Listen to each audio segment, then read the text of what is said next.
Shalom ubracha to the entire Shnayim Yomi world. And what a world it is. What a world it is.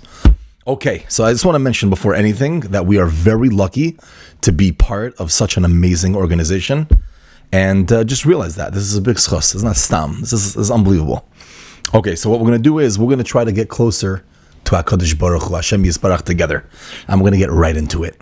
So this is Parshas Vayeishev. And the pasuk starts off, Vayeishev Yaakov be'eretz megurei aviv be'eretz Canaan.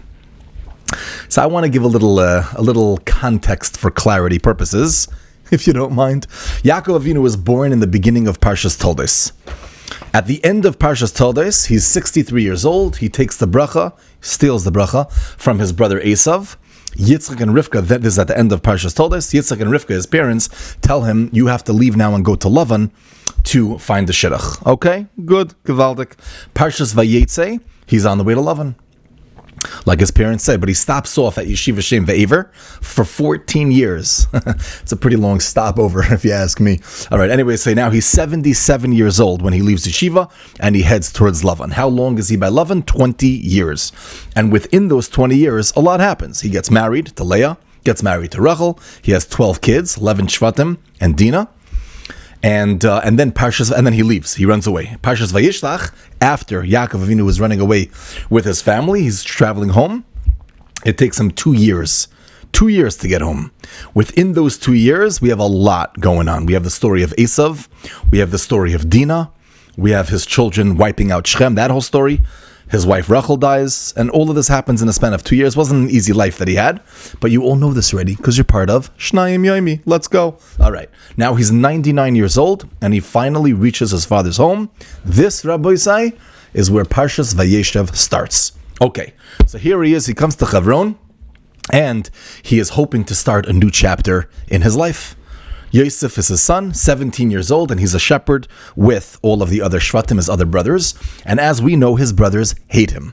Now, obviously, you have to know what the word hate means, because we're talking about the Shvatim, right? These were huge, huge people. So what does that mean, hate? Okay, so you'll talk about it with your family and your friends. All right. Now, what's the reason that they hate him, whatever the word hate means? The answer is, number one, he tattles. He keeps tattling to his father on them. And number two, he was favored by his father. Right? Yaakov Avinu loved Yosef Tzaddik. He gave him a special garment, right? The Ksenes Pasim. So they hated him. Okay. Within this aliyah, this is Rishon, by the way. He has two dreams that we're all aware of. The first one is that the Shvatim they're all taking care of their sheaves and their bundles, and they're bundling, and all of a sudden, all of their bundles bow down to Yosef's. Psh. And Yosef relates this, and he says this over. And they're like, well, who do you think you are, buddy? Who do you think you are? That's dream number one. Dream number two is that there's 11 stars, there's the sun and the moon, they're all bowing down to Yosef. Now, obviously, this makes them even more upset. But what happens? They go to his father, Yaakov Avinu, and in public, Yaakov Avinu rebukes him. Like, well, what do you think? You think me and your mother are going to bow down to you? She's not even here anymore. But in private, take a look at the last words. In private, it says, Va'aviv shamar es hadavar. So Yaakov knows something's going to happen because he knows, he wants to see what's going to be. And we're going to find that emerge from the later Parshas. But Rabbi say, this is the beginning of Parshas Vayeishev. Keep up the great work and have a wonderful week.